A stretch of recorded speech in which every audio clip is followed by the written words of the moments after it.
What is up, everybody? ZMT Sports back. BACK back. For this back up Week 8 recap, Week 9 podcast. For the second time in our podcast history. Second time in, I think, 3 or 4 weeks, both the New York Jets and the Dallas Cowboys came out with victories. And 6 in a row for the Cowboys. And, Giants lost. Nice little backup. And the Giants lost, which is great. So, Mike, how about we just get right into it? I got a lot to say about my Jets, and a lot to say about the New York Giants. Yes, you do. So, yes, I'm ready to go when you are. Let's go, Jazz hands ready. All right, Let's Tom. do it. We'll be right back. What is up, everybody? ZMT Sports back. Back. Over landscape. Milk money, cash money. I know the Jets got a big win this week, but I want to start with you. Absolutely, you gotta start with me because your win is the biggest win in history right now. This is just this was astonishing. So I'm gonna let you go last. Absolutely. Yeah. Well, I want to talk second. I wanted the Giants to be last. We put the shit last. We put the dog shit. Every last. time you go to the bathroom, you pee first, you shit last. Literally, that's what happens. So it's true. It's true. So we put the shit last.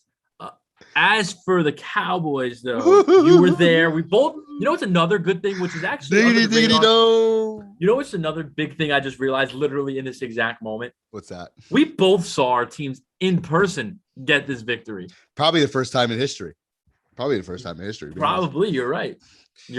Probably the first time in history. So that's pretty effing awesome, too. That is awesome. Just tell me everything. Give me your dud takeaways, whatever you want to talk about. The Mike Dodd takeaways, Week Rush. 8 edition. Are you kidding me? The Cowboys are sitting pretty in the NFC East right now, 6-1, and they did it without their number one guy. And you know what, Tom?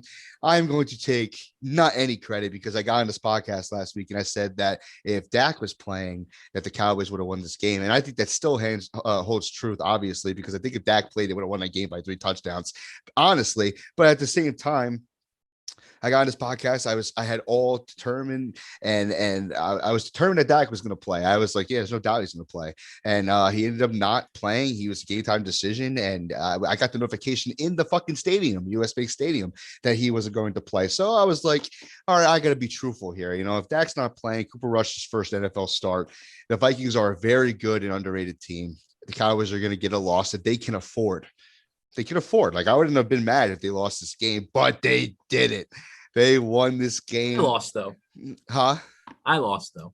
What do you mean? I'll talk about. Sorry to cut you off. No, you do your thing, and then I'll nitpick with you after you talk. After you nip, because you picked the Vikings to win, even with Dak playing. How stupid do you feel? I'm just kidding. I totally understand. You're right. This is probably a game that they probably should have lost.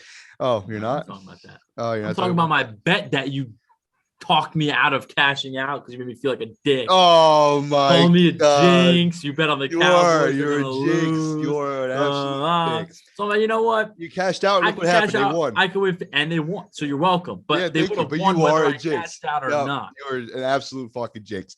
And I'm just kidding. But at the same time, Tom, thank you for cashing out. Thank you for having the universe on your side and my side. And the Cowboys ended up winning this game. But let me just get to my Cowboy 3 takeaways. Obviously, cut me off, nitpick me. I don't give a fuck. No, I did my nitpicking. It's fine. It's fine. But all I gotta say is, hats off to Cooper Rush, first NFL start, like we stated. My hat's on the floor over there.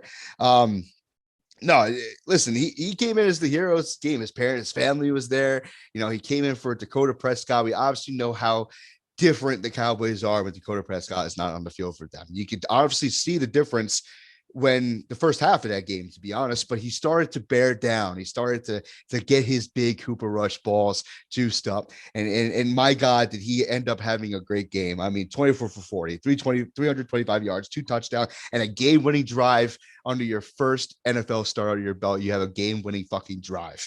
Awesome stuff. And this is another thing I got to say about Cooper Rush too.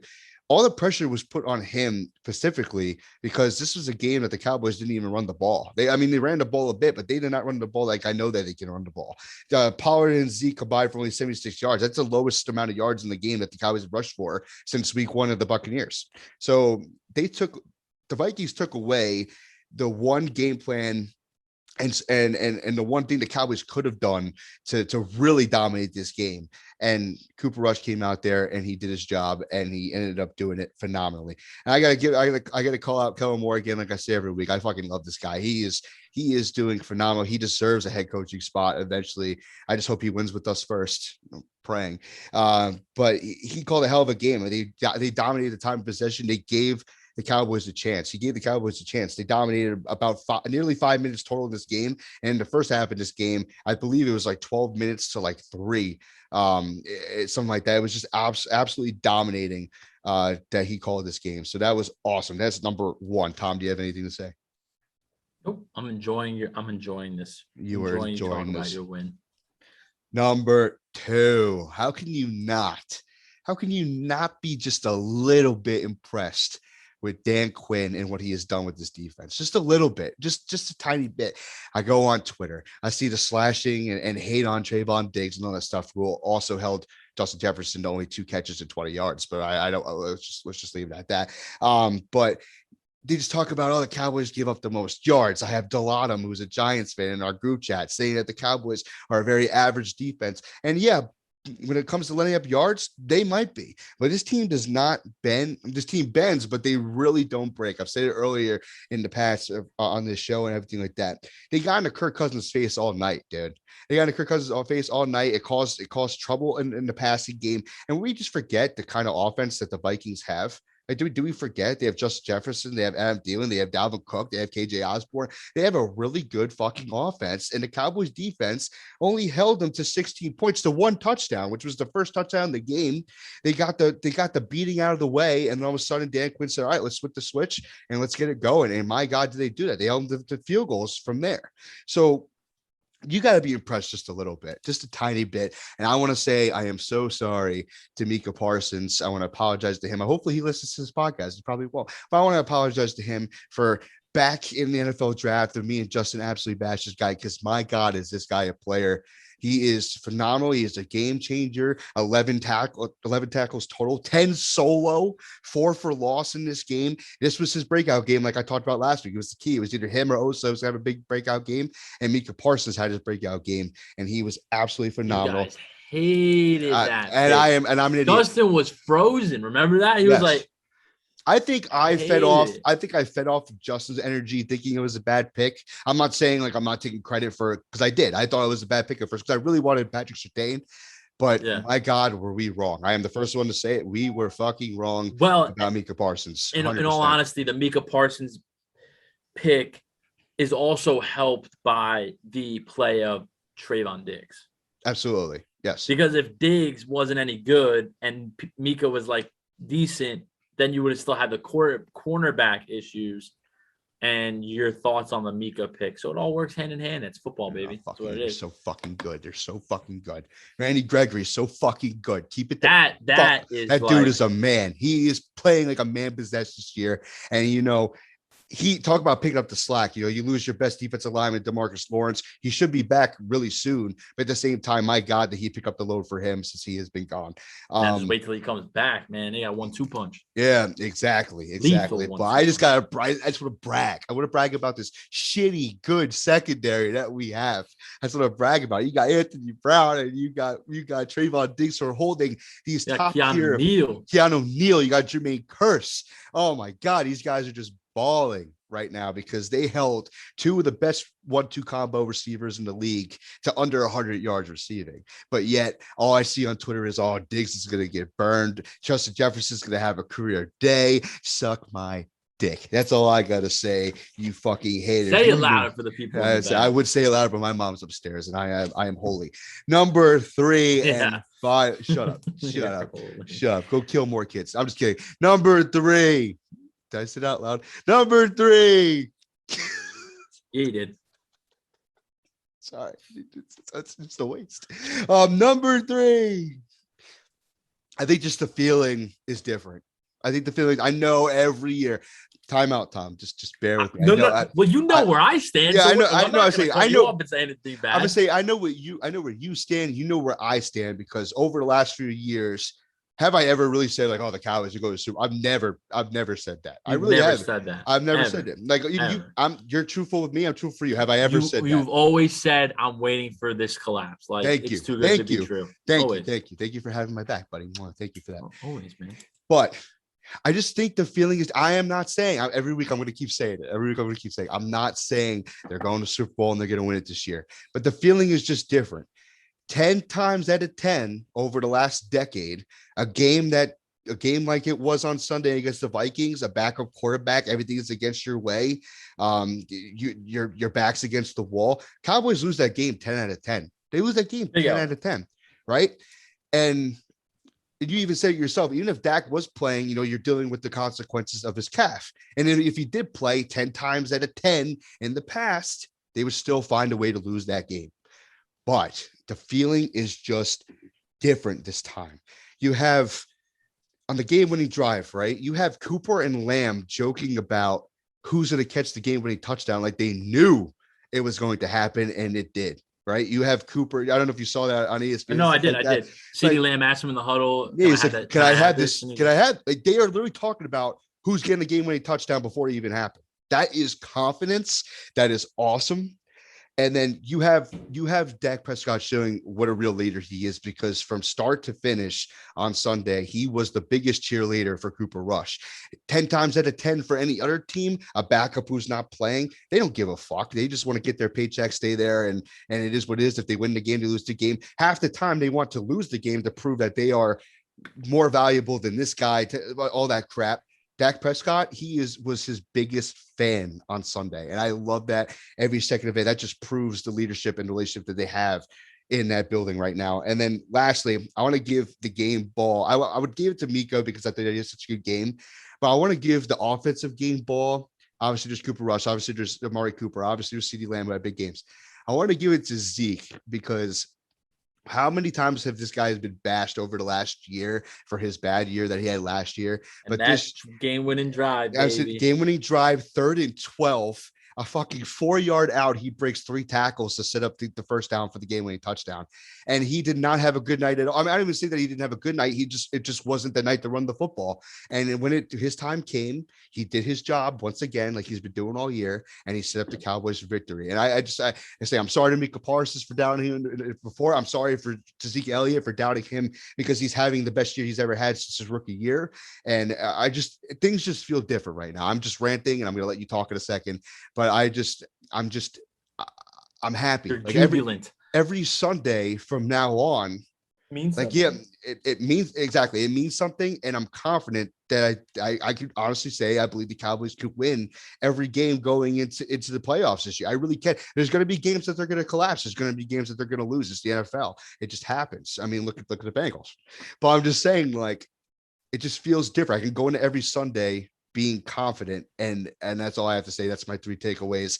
Long year to come. We're halfway through the year, but I can't be happier going in through halfway through the year right now. So Tom, tell me about. No, I need to talk about the Cowboys. Don't bring up the Jets yet. No. Don't bring up the Jets yet. I need to talk about the Cowboys. I need to talk about the Cowboys because Mikey D, I love your humbleness. And you just said something that just triggered something in my brain. You said any week you could slip up and you could lose. See the Bengals.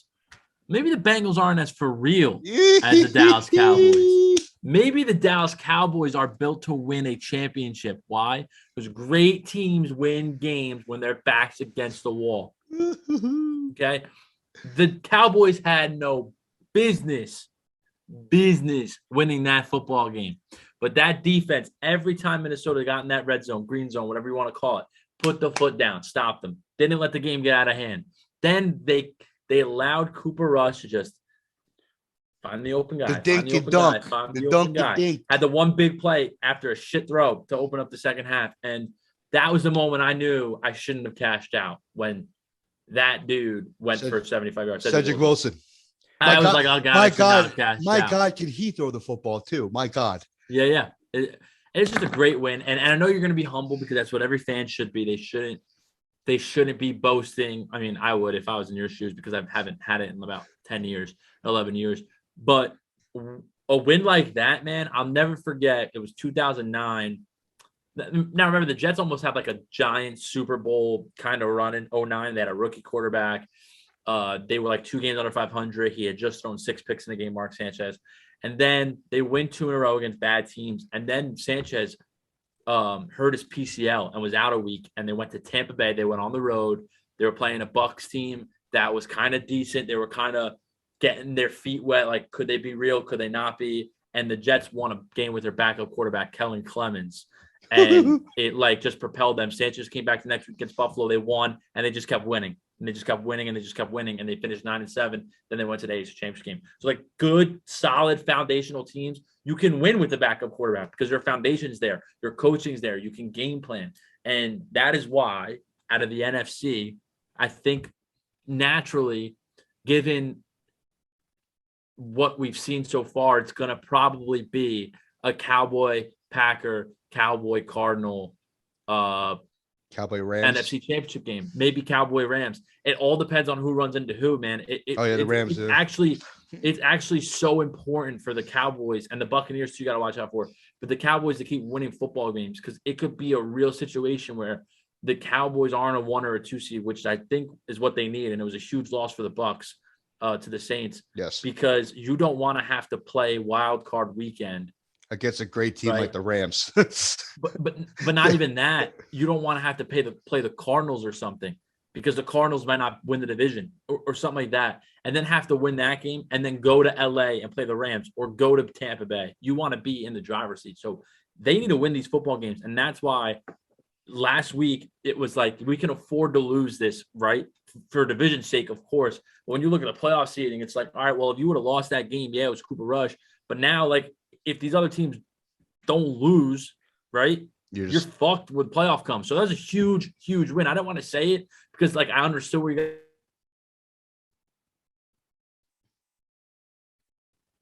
will lose it 1 or 2. Y'all better start keep. You're going to be looking at wild card weekend. I totally agree. You don't want that. You don't want the Cardinals or the Rams wild card weekend. 100% agree, Tom. 100%. Yes.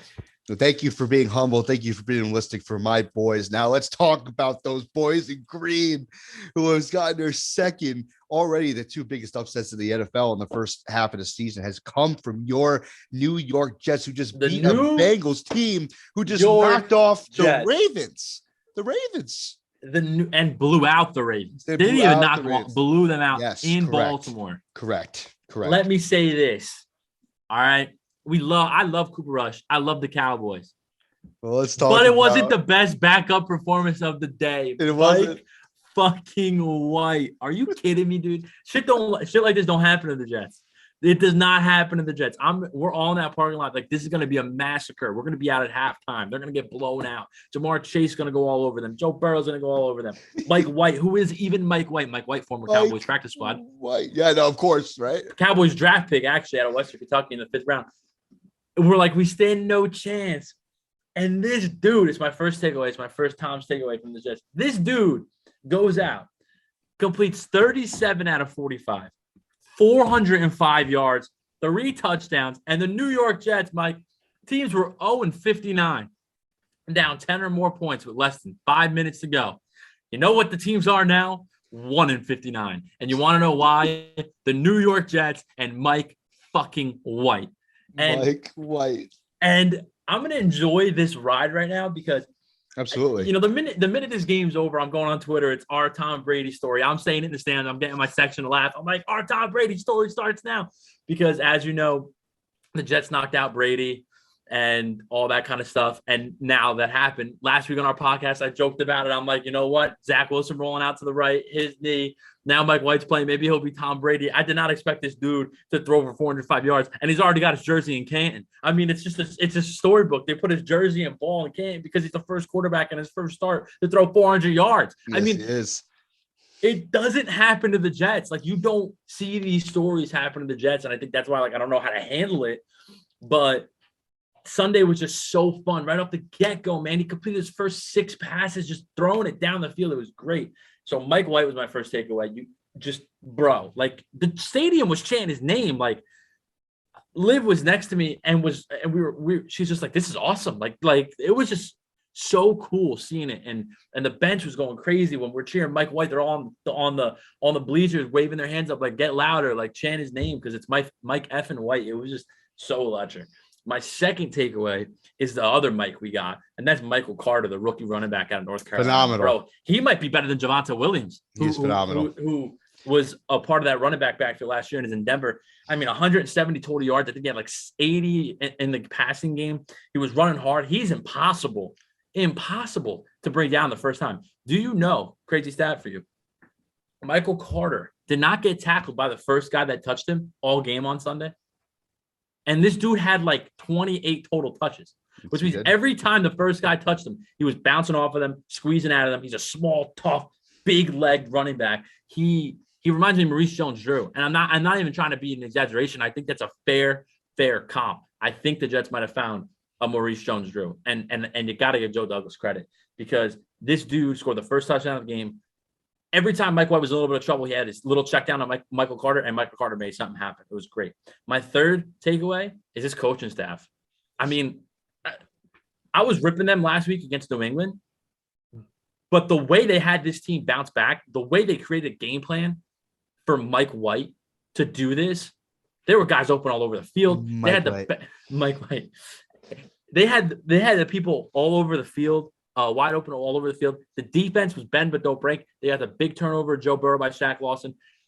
On Mike White's first interception, Elijah Moore, bro, sign me the fuck up for that guy. Going whole DK Metcalf running all the way across the field, tackling the guy at the 1 yard line, and then the Bengals don't even score a touchdown. Quentin Williams with a sack on fourth down. It's that shit from this coaching staff. They got this team playing hard, and I'm sorry to say, Jet fans, bro, Mike White deserves like 5 games after Sunday. Fuck if Zach Wilson's healthy, man. I don't give a shit about Zach Wilson. I don't care where the fuck we took him. If Mike White keeps slinging, and if tomorrow he even plays half as well as he did on Sunday, this dude deserves a start until he has a really bad game. Because Why in the world does Zach Wilson get to have all these clunkers and all these shit games and it's okay because he's a second-round pick and he has to mold himself? But Mike White, thrown into the fire, throws for 405 yards, 3 touchdowns, 2 interceptions, leads the game-winning drive, all this kind of stuff, beating the number 1 seed in the AFC.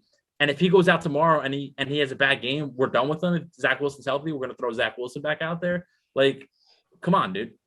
Mike White's shown us more in one game than Zach Wilson has in all of his starts.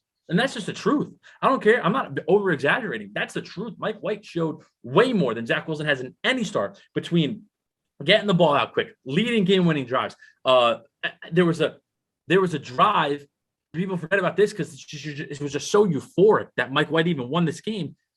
He drove down the field like 59 seconds and 1 timeout in the first half to lead the touchdown drive. Like, that was huge. And they're down 11, and he gets them down. He gets them down the field like this in like 2.5 minutes. They score a touchdown. Then they get the pick from Shaq Wilson in the third play. They're fucking in the end zone. Absolutely. I mean, come on. It's crazy. It's crazy. But with all that being said, okay, I'm going to come back to reality, Mike. I need to come back to reality. And here's my reality. We do game predictions already. No. Well, I can segue into that, but I also want to talk about the Giants for like 5 minutes, but I'll let you talk about the Giants first for a little bit, and then I'll go on my rant. But anyway, here's my reality. Do you remember C.J. Beathard? I do remember C.J. Beathard. Remember Nick Mullins? Yep. Remember who they played for? Ohio State. No, remember who they in the NFL? Who they the Jets played for? Jets. No. Yeah, they played for the Jets. No, Niners. Yes. Do you know who their passing game coordinator was? Saleh? No, that was their defense coordinator. Their passing game coordinator was our offensive coordinator. Oh, LaFleur. Mike LaFleur. LaFleur. And here's my thing. Nick Mullins and C.J. Beathard's first games in those offenses, they lit it up. And everyone was like, is Jimmy G really it? Like, you got to start these kids. Then Mullins got hurt, led to Beathard. Then Beathard had his game. Then Beathard sucked, and they went back to Jimmy G. And that might have been the year they went to the Super Bowl. I don't remember. It was one of those weird years. I'm nervous this is what's going to happen with Mike White. Like, Thursday's going to come. The game's not going to start off as well for him. and it's going to be a shit show. He's going to only complete like 50% of his passes, only throw for 165 yards. Jets get blown out. Like, I feel like that could very well happen. But there's also a really good chance that this was for real and he comes out slinging again. And the Jets are playing a mediocre Colts team. Let's be honest. They're nothing special. They're not better than the Titans or the Bengals that the Jets have beaten before. So to say they can't do it if this quarterback shows even half of what he did on Sunday, bro, I don't know.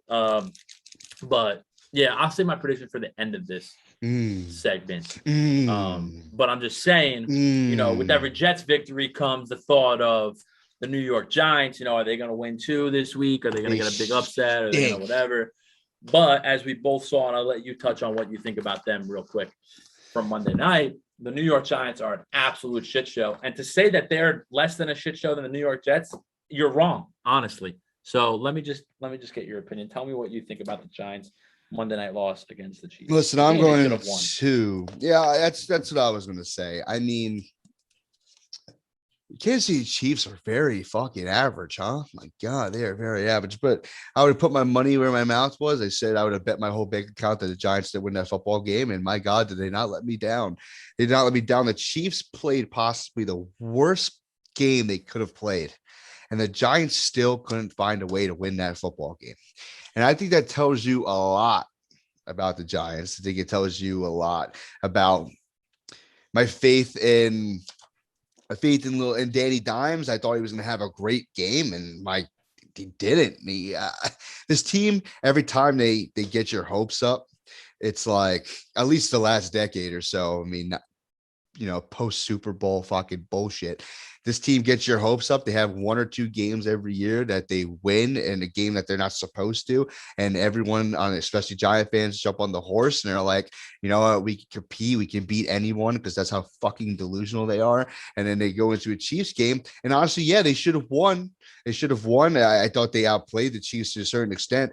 But I thought it was because the Chiefs held themselves back. I think it's the Chiefs still having their issues. I don't think it's because the Giants caused the issues. I think the Chiefs just really are an issue this year.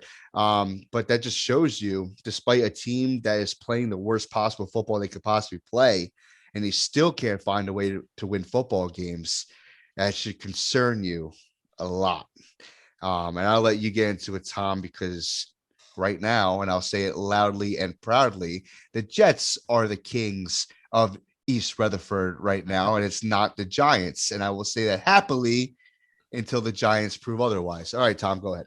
Listen, we're the kings of East Rutherford, but it's not a good kingdom to be sitting on. I understand that. Jets are still 2-5 as well. Same record. Well, the Giants are 2-6, I think, actually. They haven't had their worst record. There you go. That was my point to you. I text you on Monday night. I go, the New York Jets are no longer the worst team in football the last 5 years because the New York Giants have more losses than them. And the true fact of the matter is the Jets are showing a pulse and the Jets are going in the right direction. The Giants are not going in the right direction. What people fail to forget, what people fail to realize is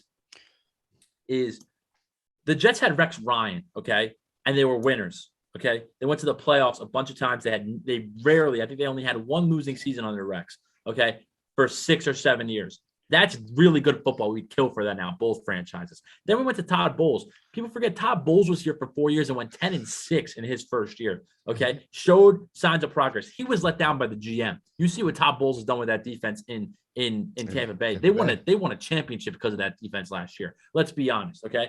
That was Todd Bowles' defense. Then they made a mistake. Jets made a mistake. It was Adam Gase. Okay.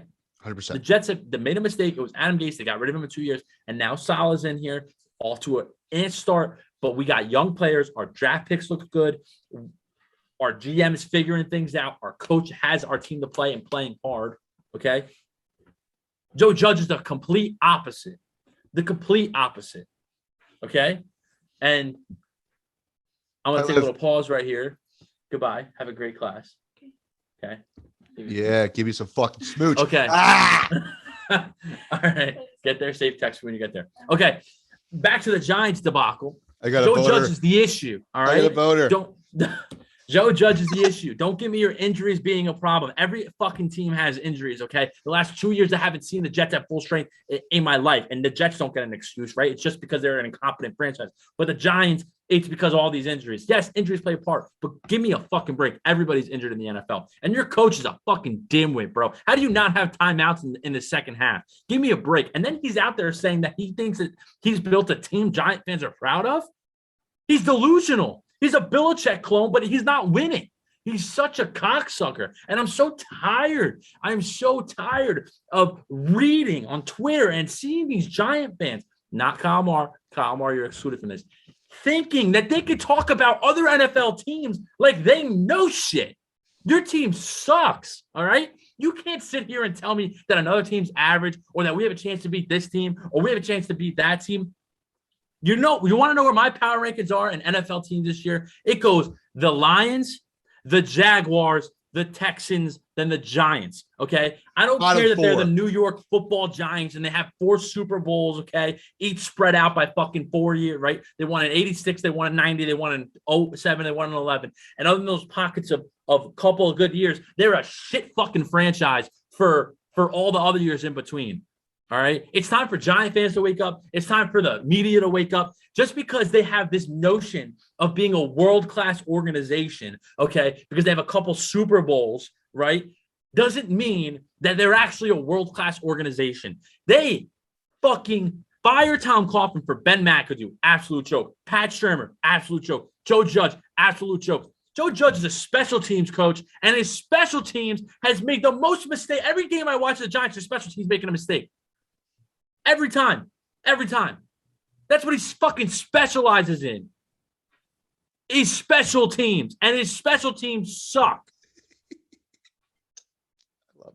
I love this. I'm a Jet fan here, and all I got to see my whole life for the last 5 years is the Jets are a joke. Jets are a joke. This, that, other thing. Seeing ghosts, crazy eyes, and the Giants sitting there with fucking fat-faced, fucking annoying, not matching Joe Judge on the sideline, not know what the fuck he's doing, calling timeout, saying they have headset issues. Bullshit. Then tells the fans this is a team you should be proud of. What the fuck should they be proud of? Nothing. What, because they almost made the playoffs in the historically worst division in NFL history last year? They went 6-10, okay? They went 6-10. Yeah, you beat the Seahawks with Colt McCoy. Who gives a flying fuck? Your quarterback sucks. Your receivers suck. Saquon Barkley's a mediocre running back. Your offensive line sucks. Your secondary is overrated. Your linebackers are trash. Your defensive line is overpaid and overrated. Your coach sucks. Your offensive coordinator sucks. Your defensive coordinator sucks. Your GM sucks and waddles like a fucking penguin and can't say quarterback right. Your owners don't know their fucking head out of their ass. Wake up. The Giants are the worst organization in football with the most fucking resources. And if you think I'm crazy, you're fucking incompetent. You're naive. Fuck the Giants, bro. I'm not like this. I don't mind the Giants when they win. But the fact that they just are flying under the radar is fucking terrible, bro. It's fucking terrible. I want to kiss your feet. This is phenomenal. You beat the fucking Panthers, bro. Want a fucking Super Bowl trophy for that? Suck my dick. They would. I'm listening to a radio yesterday. One more thing before we can. I'm listening to the radio, and I have a fan calling saying the Giants are going to win 9 games. I'm like, how? How are they winning 9 games? They're not. Because they're the Giants. They're the fucking Giants. That's why. And the Dallas Cowboys are supposed to be the most delusional fan base in the NFL. I wouldn't take a Daniel Jones for Mike White trade right now. You would or wouldn't? I wouldn't. I was going to say. I mean, I'm the Jets GM, and I get a call from Dave Gettleman saying, we want Mike White for Daniel Jones. I'm saying, go fuck yourself. Oh, my God. You hate Daniel Jones. You hate him. No, I don't. I don't either. I don't like the narrative around the Giants, how they're like going to all figure it out. Welcome to my fucking life. This is how it's always been. The Giants have always got it. Let me thank you for letting me You're rant. welcome. Absolutely. That was awesome. That was I might put that on TikTok, just that clip alone. That was electric. That was awesome. That's supposed to be me. I'm the one with the Cowboys jersey on right now. That should be me. But you. It's a little brother freaking out. It's little brother finally putting his fucking foot down and realizing big brother ain't shit. And I love it. I love every second. If you're going to put a click on TikTok, it has to be your quarterback sucks. Yeah, that's what I was talking about. That was a clip I'm saying at the Barstool. That's what I'm going to do. I'm going to say at the fucking Barstool. That was electric. My God. Oh, I'm so proud of you. I'm so blessed to be your co-pilot in this podcast because you took the words and the thoughts right out of my head. And you are just fucking red right now. I said this is great. Well, it's a fucking sauna out here. I think Liv's trying to heat me out. Just trying to eat you out. You're trying to eat you out. Heat me out. Heat me out.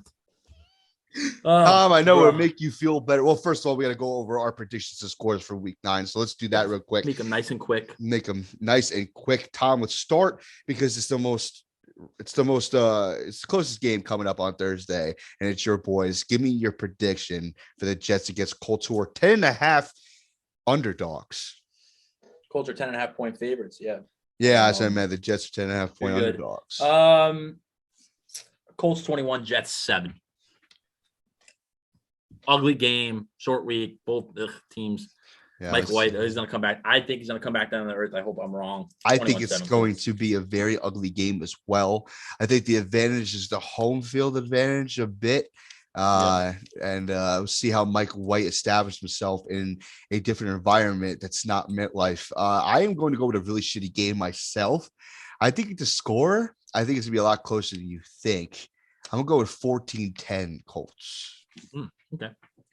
Nice. All right, Milk Money, Cash Money. Cowboys hosting the Denver Broncos. Both win. Cowboys 9-point favorites at Jerry's World. Dak Prescott fully expected to start. What is your prediction? This might bite me in the fucking ass a bit, but I have been perfect predicting the Cowboys on this podcast so far. And maybe I want to be a little cocky and I want to say, it's about time we blow out some fucking teams. I think that's what I'm going to say. I think that if Dak Prescott comes back, which I think is very debatable. I think it's another week he can afford to sit if he really needs it.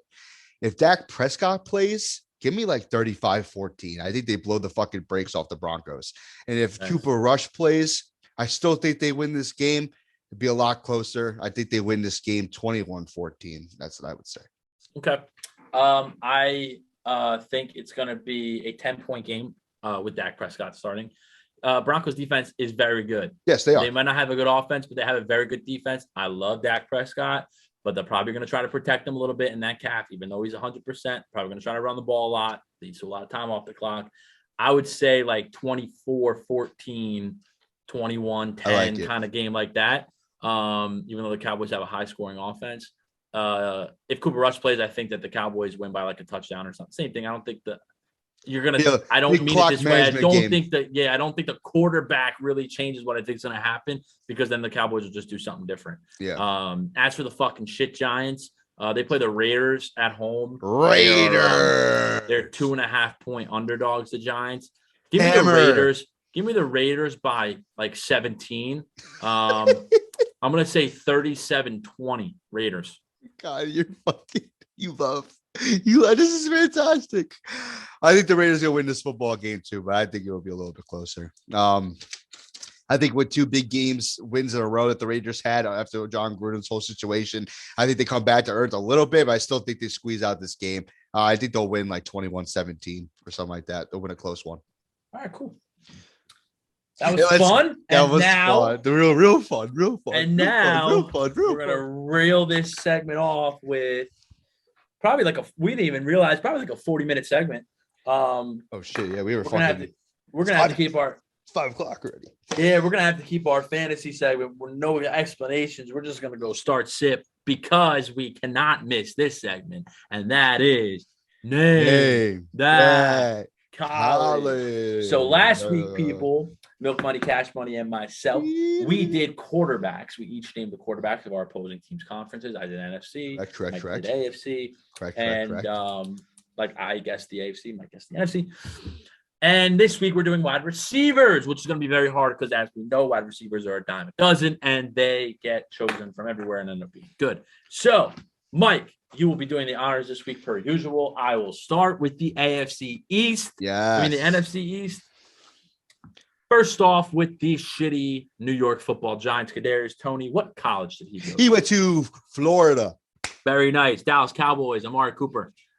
Alabama. Nice. Philadelphia Eagles, Devonta Smith. Alabama. Nice. Washington football team, scary. Terry McLaurin. Fuck. Big Ten. Ohio State. Sorry. Yeah, Ohio There State. you go. Right? Nice. Yeah. NFC South, Atlanta Falcons, Calvin Ridley. Calvin Ridley. He went to. Why do I not know where Calvin The Ridley common went theme so far. Alabama. Oh, yeah, Alabama. Nice. New Orleans Saints, Michael Thomas. Ohio State. Nice. Carolina Panthers, DJ Moore. This is going to be tough. Former Big East school, now in the ACC. Big East school. That is now in the ACC. A couple states low behind us, under us. Is it Delaware? It is not. It is the University of Maryland, the Terrapins. Oh, Maryland. Tampa Bay Buccaneers, Michael Evans, the third. Michael Evans. He's from a big school, right? It's a Big SEC Ten school. SEC school. It's not Bama. It's a. They beat Bama this year. Oh no! Oh no! Texas A&M. Texas A&M. There you go. There you go. Very nice. NFC West, the Los Angeles Rams, Cooper Kupp. If you get this, I will suck your left nut. I don't fucking know, dude. Cooper Kupp. Wait, let me think. It's probably like one of those fucking small schools, right? That fucking like starts with fucking Western or Eastern. Yeah. Is it? Uh-huh. It's not Western Michigan, is it? No. Eastern Washington. Oh, it's got that flex. All right. All right. Seattle Seahawks, DK Metcalf. DK. He went to Ole Miss. Yes. Arizona Cardinals, DeAndre Hopkins. D-Hop. Conference. ACC. Clemson. Yes. San Francisco 49ers, Deebo Samuel. Oh, fuck. The same state as Clemson, which would be then Jadeveon Clowney went there. Oh, so it's South Carolina. South Carolina. Yeah, the Gamecocks. Nice. NFC North around the. Tom, I lost you. Tom. Are you still here, Tom? Thomasino.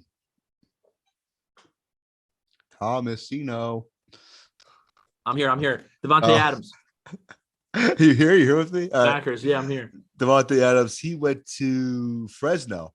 Nice. Fresno State. Chicago Bears. Allen Robinson. Conference. Big Ten. It's Big Ten. Small school, big school? Big school. Very big school. Who is it again? Who are we talking about? Allen Robinson. I thought you would get this one. I don't know why. I'm struggling. It's not Ohio State, is it? No, it's Penn State. Oh, and you're 100%. If you get this one, I'll Venmo you $300 right now. The Detroit Lions, Khalif Raymond. Who? Khalif Raymond. What the fuck? Khalif Raymond? Yeah, Google that shit right now. I see your fingers. I am. You're going to be so surprised when you see this. Holy cross. I didn't even know Khalif Raymond was the number one guy over there. Yep. Holy cross. Wow. Is that it?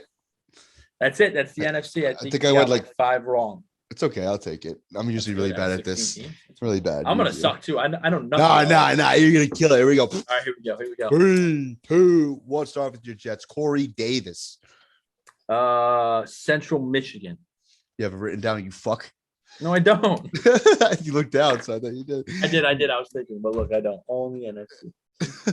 All right. Jalen Waddle out of Miami. Alabama. Jacoby Myers from the Patriots. Purdue? Nope. NC State. Oh. Yeah, no, that's one. Stephon Diggs. Why do I not know this? You do. Big Ten school, medium-sized Big Ten school. Not Minnesota, right? No, but it does start with an M. No, I don't know. The Terps, Maryland. He went to Maryland. Oh, yeah. Yeah, Same thing as Terps. DJ Moore. You're right. Yeah, the Terps. All right, on to the South. We're going with the Titans, AJ Brown. Ole Miss. Nice. And then we're going to go to that shitty team in Jacksonville, Marvin Jones Jr. Absolutely no fucking idea. Give me a hint. Big school all the way west. I want to say Stanford, but I know it's not Stanford. It's not Stanford. Is it Washington? One of the Washington schools? No, it's California. Fuck Cal. California, yeah. Texans, this low key underrated dude, Brandon Cooks. Brandon Cooks went to. You kind of just said it. He didn't go to Stanford though. No, he went to Washington. Higher. Corner of the fucking U.S. Washington State. Oregon. Oregon's below Washington, Mike. That's still corner, whatever. The Colts, Michael Pittman. USC. Yeah, I knew you would know that one because you love the USC. The Jets love the USC. On to the north. Let's go with the Landry OBJ shit combo. LSU. Steelers go with Deontay Johnson. You told me this one before. Toledo. Really random, but you got it. Yes, sir. Ravens will go Hollywood Brown. I know this. You do. Big school. I know this. Alabama? No, Oklahoma. I'm surprised you didn't know that. Fuck yes. Baker Mayfield. And then the Bengals, the rookie phenom, Jamar Chase. LSU. Yes, sir. And then we're going to go on to the West to end it off. This one was the Chiefs, Tyreek Hill. Where is he from? He's like a junior college. If you get this, I'll blow you. I have no idea. It's a junior college, though. West Alabama State University. And we're going with Hunter Renfrow for the Raiders. Clemson, yes, sir. Keenan Allen from the Chargers. San Diego State? No, Cal. Fuck. Cal's been biting your ass today. Yeah. And finally and lastly, we're going with Jerry Jeudy out of the Broncos. Alabama. You did, yeah, we were pretty even there, Bucko. We did. I didn't do too well, but we're probably, I mean, listen, it was really good content on this segment, but this is probably our longest one of the year. Yeah, I know. We got 2 big wins, the Giants rant. So let's go right into fantasy. Let's make our fantasy quick, then get into our favorite segment, ZMT bets. Next. We'll get right after it. Yes, sir. Be right back. ZMT fantasy back. Tommy bounced back from last week. Oh, sorry. I cut off your bet. We bounced back with 7-1 in the segment. We actually dominated our bench picks this week, even though you need to stop reusing and recycling players because they come and bite you in the ass. Tyler Lockett had like a 20-point game last week. I know. It's okay. But at the same time, our starts did very well. Our starts did very well. I think all of our starts averaged over like 15 points, something like that. So we dominated 7-1. Big bounce back week after losing a close one last week. Yeah. And then let's get into it. Tom, would you like to go? Would you like to start? Would you like me to start? Yeah, no, you can start. Go ahead. All right, I'm going my 2 starts.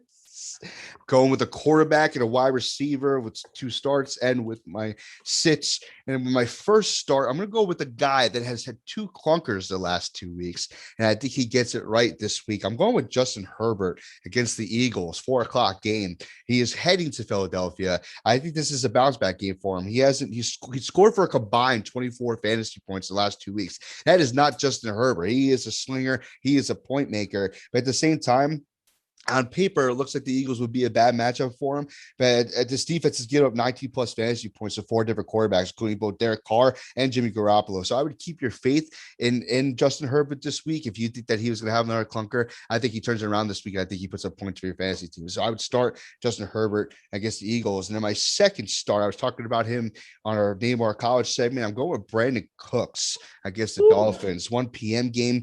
You know, Cooks posted a 20-point game last week against the Rams. I know it was garbage time points, but at the same time, this Dolphins defense has allowed the second most fantasy points to opposing wideouts. I think receivers lined out wide has scored 8 touchdowns when facing Miami, and Cooks is a good spot to find success. It'll be a solid number 2 option for you for your fantasy team. So that was my 2 starts. I'm going with Justin Herbert on the Chargers against the Eagles, and then going with the Brandon Cooks against the Dolphins, who's on the Texans. Tom, take it away, brother.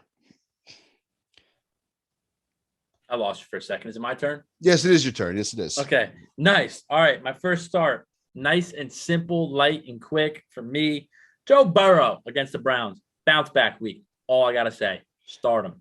And my second start, Kyle Pitts against the Saints. Bounce back week.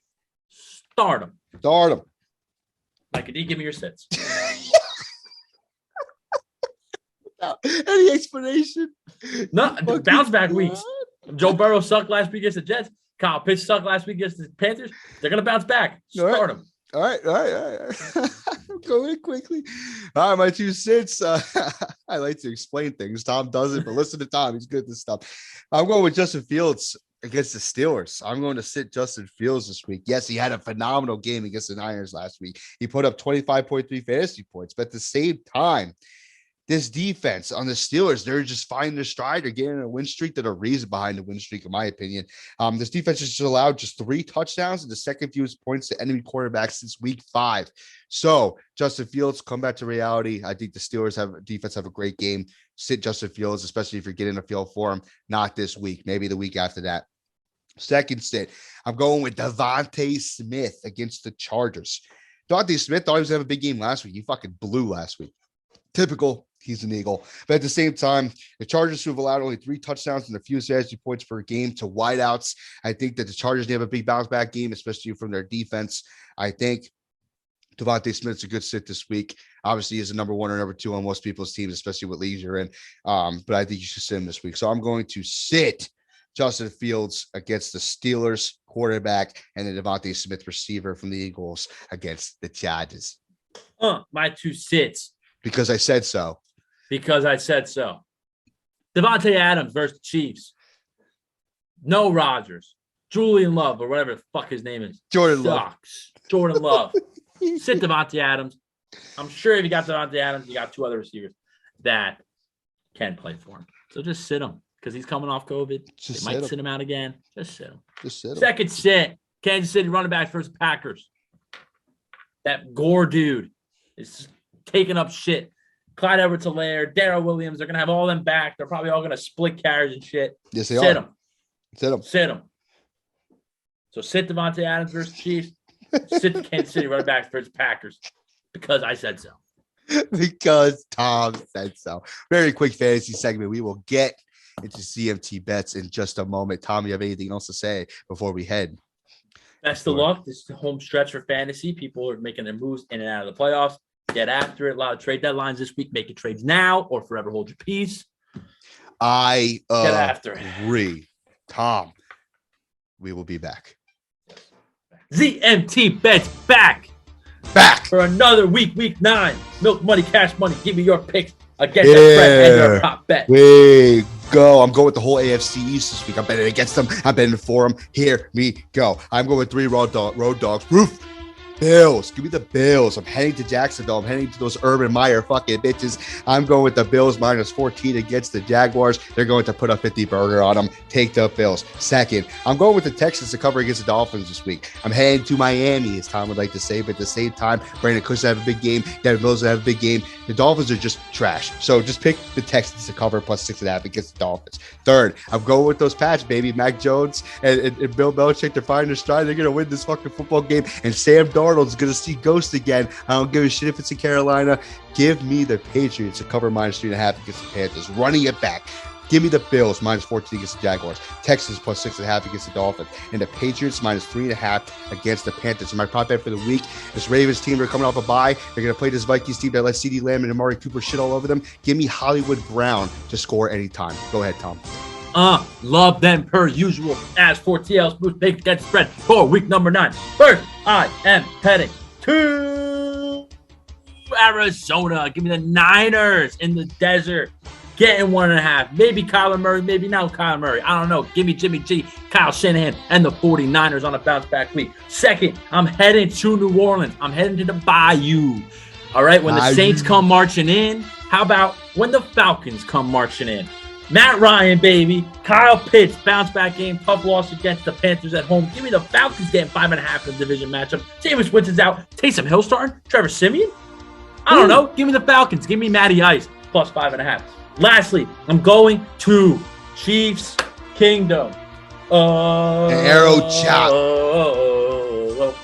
No Aaron Rodgers, COVID, kid's not vaccinated. That sucks. Let me tell you, the Chiefs, they've been playing some shit football, but they remind me of those Patriot teams all those years back. They had the bad stretch of the football, and then they just got it rolling. This is going to be the week they get it rolling. Statement win for the Chiefs. Give me the Chiefs laying 7.5. Rolling it back. Give me the Niners in the desert getting 1.5 against the Cardinals. The Falcons getting 5.5 in the Bayou against the Saints.